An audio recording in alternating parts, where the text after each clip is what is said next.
Good morning everyone, welcome to Ojaswat IAS Academy. So today we will discuss the MCQs of 9th June and you can also join us on our Telegram channel. And it is also your moral duty to first watch the entire video and then go for these PPTs and then download it. So let's check out what are the 10 topics which we are going to cover in today's MCQs. So here is the list is given and try to get at least 7 questions correct out of 10. So let's start out today's MCQs. So question number 1 is with reference to Pradhan Mantri Swanidhi Scheme. Statement first, PM Swanidhi Scheme is an initiative of Ministry of Finance. Second, the scheme will avail working capital loan of up to rupees 10,000 to street vendors. So the correct option here is B. That means statement first is incorrect because this scheme has been launched by Ministry of Housing and Urban Affairs, not Ministry of Finance. And the special micro credit facility plan is aims to enable street vendors to resume their livelihood which have been hit hard due to national lockdown, and on timely early repayment of the loan and interest subsidy of 7% per annum will be credited to the bank account of beneficiaries through DBT on 6 months basis. Also, SIDBI, which is Small Industries Development Bank of India, is the technical partner for the implementation of this scheme.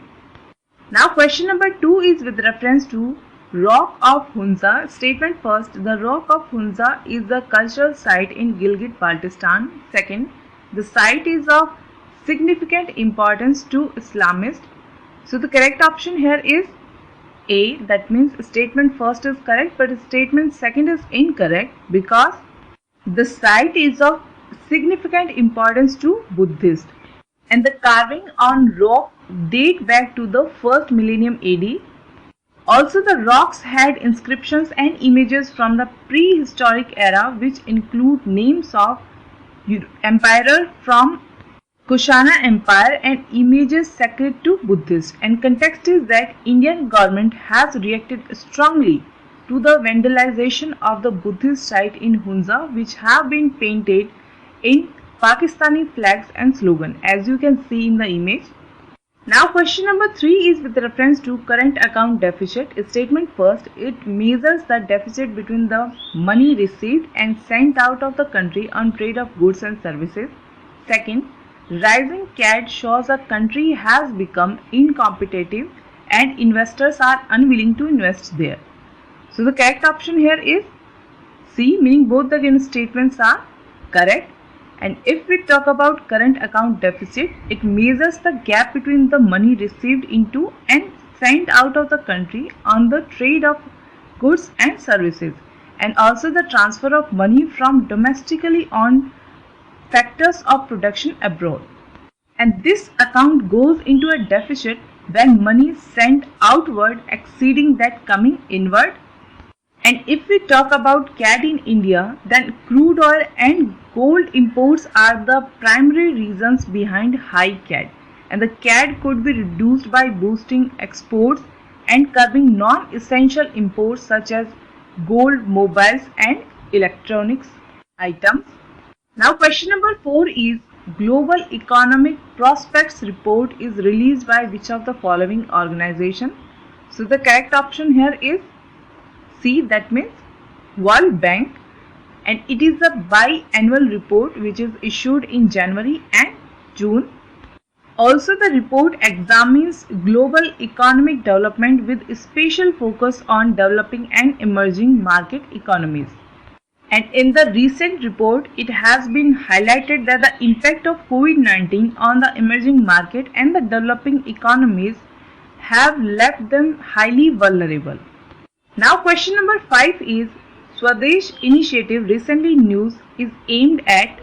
So the correct option here is B, that means skill mapping of the returning citizens. And it is an initiative under Vande Bharat mission, and Swadesh refers to skilled workers arrival database for employment support, and the returning citizens are required to fill up an online Swadesh Skills Card to create a database of qualified citizens based on their skill sets. and the collected information will be shared with the companies for suitable placement opportunities in the country. So the Swadesh name could be very confusing, so you have to remember that it stands for Skilled Workers Arrival Database for Employment Support. Now question number 6 is, recently SpaceX made history. So statement first, SpaceX launched the first crewed mission to space. Second, SpaceX is a private space company. Third, SpaceX was set up with the specific purpose of sending humans into space and colonizing Mars. Fourth, the US President is the founder of SpaceX. So the correct option here is C, because statement fourth is incorrect, as Elon Musk is the founder, CEO and lead designer of SpaceX, not US President. And this launch also proves SpaceX viability for manned space missions and offers NASA an alternative to the Russian Soyuz rockets they have been using so far. And the launch used SpaceX Crew Dragon capsule and Falcon 9 rockets. And this mission is very much important. We have already discussed that. And this is the picture of Elon Musk, who is founder of SpaceX. Now question number 7 is, recently Bunker or Presidential Emergency Operations Center was in news. So statement first, the PEOC is the primary bunker in the White House.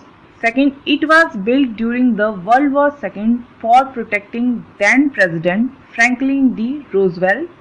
Third, after the 9/11 attack, the PEOC was upgraded to withstand the force of a plane crashing into the White House. So as you have to choose the incorrect option here, the option will be D, because all the given statements are correct.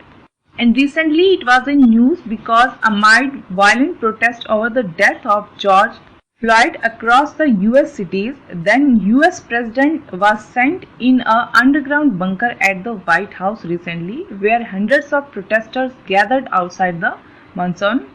And the US Secret Service, a federal agency tasked with safeguarding the country's top leaders, follows protocols sent to protect the President when the White House building is under threat. Now question number 8 is, recently Jiribam Imphal railway line was in news. So statement first, the project is expected to connect Manipur to the rest of country. Second, the rail line is a state project of Manipur. So the correct option here is A, and statement second is incorrect, because this rail line has been declared as a national project, not just a state project, and it was taken up in 2008. And this railway line project completed the launching of all its girders actually on the 555 meter long and 100 meter tall rail bridge over the Makru river in Manipur. And one of its big highlight is that it will have India's largest or tallest girder rail bridge. And the bridge will have a pier height of 141 meters, which is twice the height of Delhi's Qutub Minar. And the line is expected to be completed by March 2022. Now question number 9 is, recently the UK proposed for D10 grouping. What is the aim of this move? So the correct option here is C, that means to create alternative suppliers of 5G equipment. And the United Kingdom is seeking to form a new alliance of 10 5G countries and dubbing it as a D10 to align against China and reduce its reliance on Beijing, especially on Chinese telecom giant Huawei. And Britain has planned to club India, South Korea and Australia along with G7 countries, which we have already discussed once. So total 10 countries. And if the grouping will be finalized, then it will be a kind of alternative supplier group for 5G equipment and also reduce the dependency on China. Now question number 10 is, which of the following countries shares border both with Mediterranean Sea and Red Sea? So the correct option here is B, that means Egypt. as you can see in the image. Also, Egypt shares land boundaries with Israel, Libya, Sudan and Gaza Strip, which is a Palestinian area formerly administered by Egypt and then occupied by Israel since 1967. So that's all in our today's MCQs. Hope you guys are liking the lecture. And the question for you is, you have to tell where the Cyprus and Malta islands are located, meaning in which water body these are located. So if you want to contact us, these are the details. And if you want information regarding UPPSC examination, then you can also contact us, and please subscribe our channel and press the bell icon to get the latest update of the videos, and please like, comment and share the video. And stay safe, stay healthy, have a nice day and thank you.